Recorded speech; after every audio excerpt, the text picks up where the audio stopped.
bad boys, what you gonna do? What you gonna do when it come for you? Bad boys, what you gonna do? What you gonna do when it come for you? Man, we are so back. The movies, the cinema, the summer box office has been saved by none other than Will Smith. That's right, you heard it. Willard Smith will be saving the summer box office because Bad Boys Ride or Die is one of the most funny, entertaining, and engaging films I have seen this year.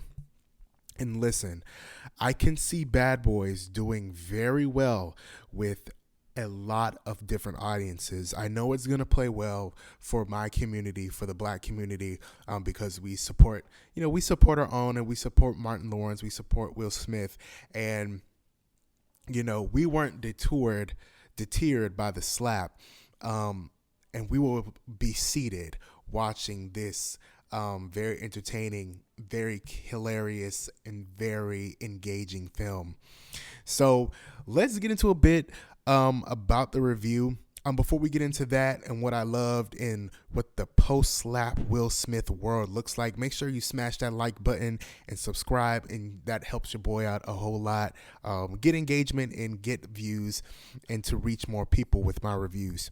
So, post-slap. Now I know a lot of people had a lot to say about Will Smith coming back to Hollywood and the limelight after he slapped the absolute dog crap out of Chris Rock on national television.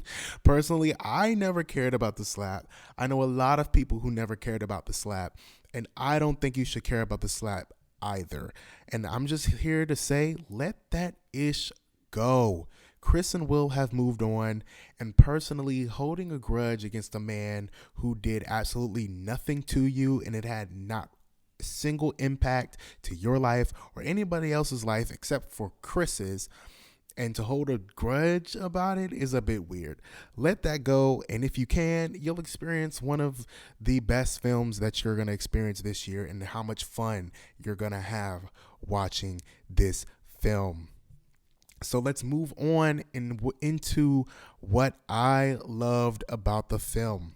First off, right off the bat, I talked about how funny this is and just how engaging it is. That is really due to Martin Lawrence.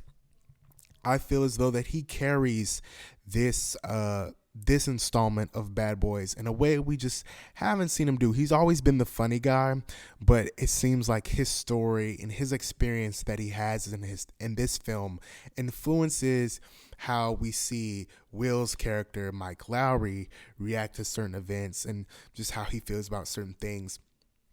And so I can say right now that Martin Lawrence's comedy held up the film in a way that it broke up a lot of the tense moments.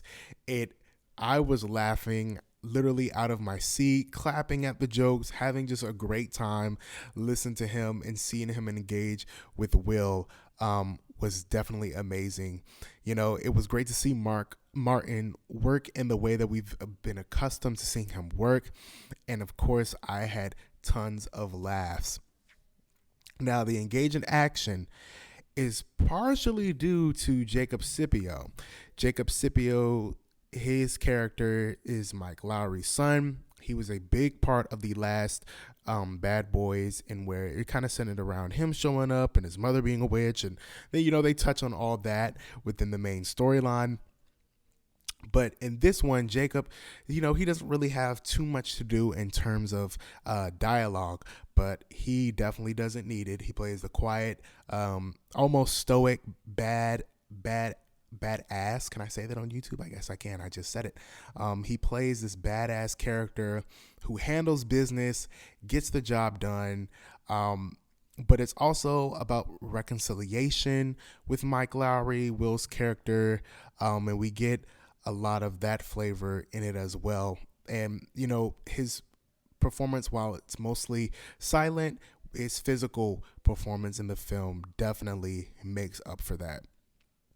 And so we've hit the engaging, we've hit the action, we've hit the laughs. Just a standout character for me is Dennis Green as Reggie. Reggie, ever since Bad Boy 2, when he knocked on Martin Lawrence's character's door to take out his daughter has kind of been just like this inside joke, funny thing. Reggie made his appearance in the last Bad Boys, and man, he finally got his time to shine. I personally was caught off guard by how crazy and how lethal this man Reggie is.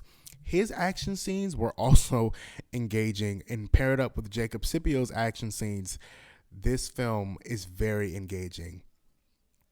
And just lean and Reggie, I clapped several times when Reggie was handling his business on screen, and so you just have to see it to believe it, people. Reggie, Dennis Green in this one, a clear standout. Another standout for me is Eric Dane as the prototypical evil white man. He handled his business as the evil white man, and he did what he needed to do. The work was done. This film, it's not super complex in the plot. It's great. It's fairly simple. Former police chief, they try to frame him for drug smuggling. Will and Martin Lawrence's characters go on the run. And that's about it. Not complex, but you need an evil white man in there somewhere. And Eric Dane, he did the trick. And, he was about his business. And I was 100% convinced that man had no care in the world for anything and anybody. He was going to get what he needed to get. And I just need to shout out. The directors of the film, Adil and Bilal.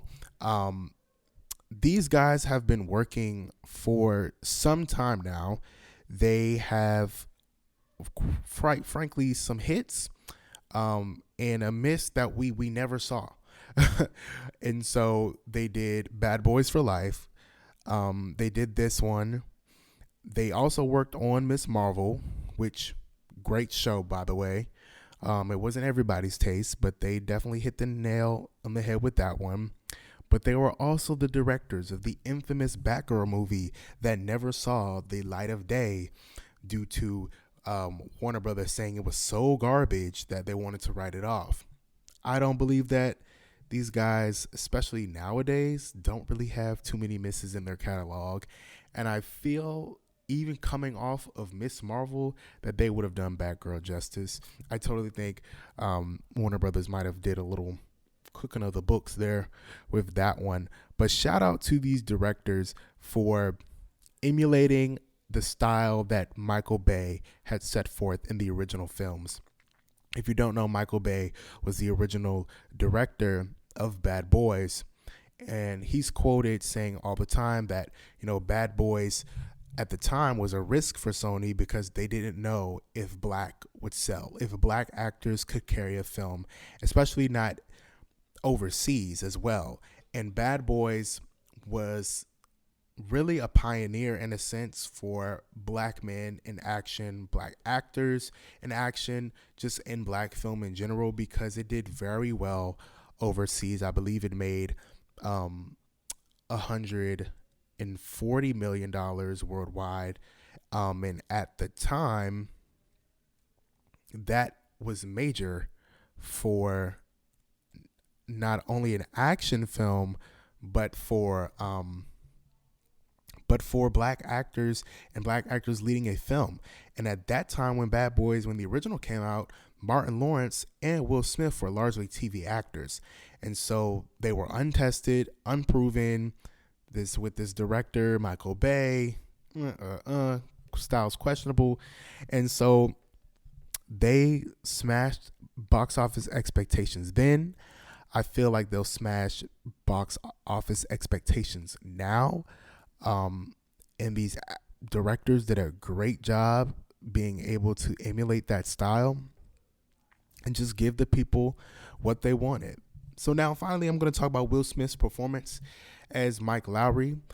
Like I said, I feel like his performance was secondary to Martin Lawrence's, in just the sense that Martin Lawrence brought the laughs, he brought the memorable moments. But at the end of the day, the story revolves around Mike Lowrey. It revolves around kind of his whole personal dilemma that he has going on in the film itself. And so I feel like you're going to go to the film and you're going to see Will Smith do Will Smith in the way that Will Smith does Will Smith. I 100% agree and believe that you will enjoy his portrayal as Mike Lowrey if you've enjoyed it in the past. He's not a worse off actor because he slapped Chris Rock on national television. He is going to deliver, and he did in this film. And so go into this film expecting to see fun. Go into this film expecting to laugh, see some engaging action, some really gory stuff. Also, shout out to Vanessa Hudgens. Let's see. Let me pull up the other people in the cast that I want to shout out. Shout out to Paola Nunez, who played Rita. Vanessa Hudgens. Shout out my girl Tasha Smith. Love Tasha. One of my favorite rappers, Joyner Lucas, was in the film. Joyner made a song called Will, and Will Smith hopped on the remix and rapped on it. Crazy stuff. Shout out to Melanie LaBird, who plays Mike Lowrey's wife in this. She did amazing. Alexander Ludwig, my boy. If you don't know Alexander, he was Kato in Hunger Games. He was a grown-up. He was in Race Witch Mountain, and he's been established. He's an established character in Bad Boys, as he appeared in the new class of recruits in Bad Boys for Life.